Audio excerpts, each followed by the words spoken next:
புதுக்கோட்டை பழைய பேருந்து நிலையத்தில் உள்ள அம்பேத்கர் பாரதிய ஜனதா கட்சியின் திமுக, காங்கிரஸ் மற்றும் காடநாயக்கன் சமுதாய சீர்திருத்த சங்கம் சார்பில் பாரதிய ஜனதா கட்சியின் மாவட்ட தலைவர் விஜயகுமார் தலைமையில், வடக்கு மாவட்ட திமுக மாவட்ட செயலாளர் வழக்கறிஞர் செல்லப்பாண்டியன் தலைமையில், காங்கிரஸ் கட்சியின் மாவட்ட தலைவர் முருகேசன் தலைமையிலும், காட்டுநாயக்கன் சமுதாய சீர்திருத்த சங்கம் மாநில தலைவர் சின்னையா தலைமையிலும் கட்சி மற்றும் சமுதாய அமைப்பினர் அம்பேத்கர் புகழாரம் கோஷங்கள் எழுப்பி ஊர்வலமாக சென்று மாலை அணிவித்து மரியாதை செலுத்தினார்கள்.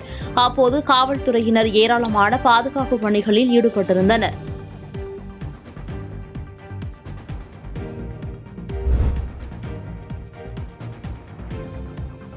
மயிலாடுதுறை மாவட்டத்தில் அம்பேத்கர் நினைவு தினம் பட்டவர்த்தி கிராமத்தில் வருவாய்த்துறை சார்பில் அனுசரிக்கப்பட்டது. அரசு தரப்பில் அம்பேத்கர் உருவப்படத்தை வைத்து மயிலாடுதுறை கோட்டாட்சியர் யுரேகா, டிஎஸ்பி சஞ்சீவ்குமார் மற்றும் வருவாய்த்துறையினர் மாலை அணிவித்து மரியாதை செய்தனர்.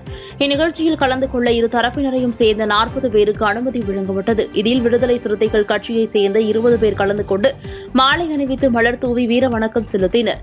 இந்த பகுதியில் முன்னெச்சரிக்கை நடவடிக்கையாக மயிலாடுதுறை மாவட்ட ஏடிஎஸ்பி வேணுகோபால் தலைமையில் 220 போலீசார் பாதுகாப்பு பணியில் ஈடுபட்டுள்ளனர். முன்னெச்சரிக்கை நடவடிக்கையாக வஜ்ரா வாகனம், தீயணைப்புத்துறை வாகனங்கள், கண்காணிப்பு கேமராக்கள் பொருத்தப்பட்டு போலீசார் தீவிர பாதுகாப்பு பணியில் ஈடுபட்டுள்ளனர்.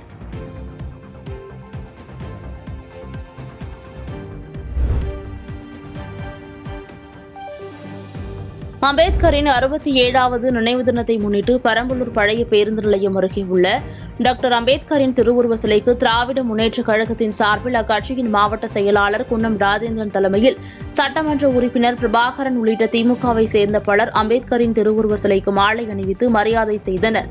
இதேபோல் திமுக, பாஜக, நாம் தமிழர் கட்சியினர், பாமக உள்ளிட்ட பல்வேறு அரசியல் கட்சியினர் அம்பேத்கரின் திருவுருவ சிலைக்கு மாலை அணிவித்து மரியாதை செய்தனர்.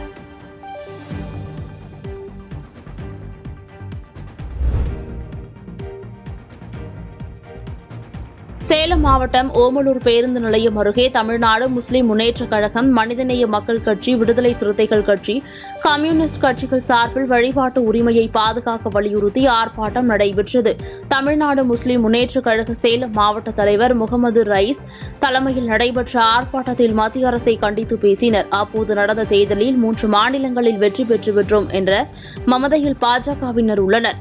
அதை வரும் பாராளுமன்ற தேர்தல் தவிடுபடியாக்கும் என்றார். வழிபாட்டு உரிமையை சிறுபான்மை மக்களிடமிருந்து அடியோடு பறிக்க திட்டமிடும் பாஷிஸ்டுகள் இந்தியாவில் பாரதிய ஜனதாவின் அரசு இருப்பதே இதற்கு காரணம் என்று கோஷங்கள் எழுப்பப்பட்டன. இந்த ஆர்ப்பாட்டத்தில் கட்சி நிர்வாகிகள், இஸ்லாமியர்கள் என ஏராளமானோர் கலந்து கொண்டு மத்திய அரசுக்கு எதிராக முழக்கமிட்டனர்.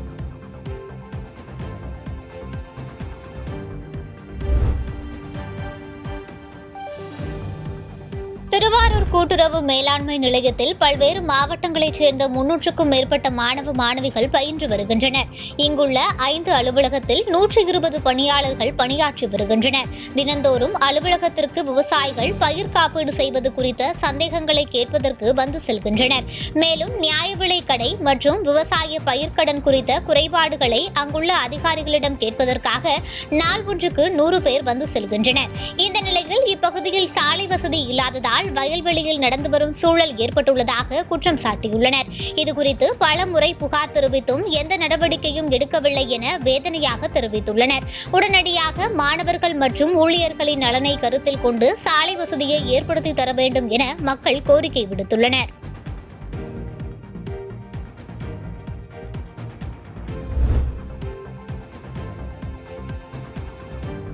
செங்கல்பட்டு மாவட்டம் சித்தாமூர் ஒன்றியம் தேமுதிக சார்பில் மருத்துவமனையில் சிகிச்சை பெற்று வரும் தேமுதிக நிறுவனர் கேப்டன் விஜயகாந்த் பூரண நலம் பெற வேண்டி புகழ்பெற்ற பெருங்கருணை நடுப்பழனி மரகத தண்டாயுதபாணி சுவாமி திருக்கோயிலில் முட்டி போட்டு படிகளில் ஏறி வந்து சுவாமிக்கு சிறப்பு அபிஷேகம், அலங்காரம், ஆராதனைகள் செய்து சித்தாமூர் கிழக்கு ஒன்றிய செயலாளர் சந்திரகாந்த் தலைமையில் மேற்கு ஒன்றிய செயலாளர் பொன்னுசாமி முன்னிலையில் ஏழை எளியவர்களுக்கு அன்னதானம் வழங்கப்பட்டது.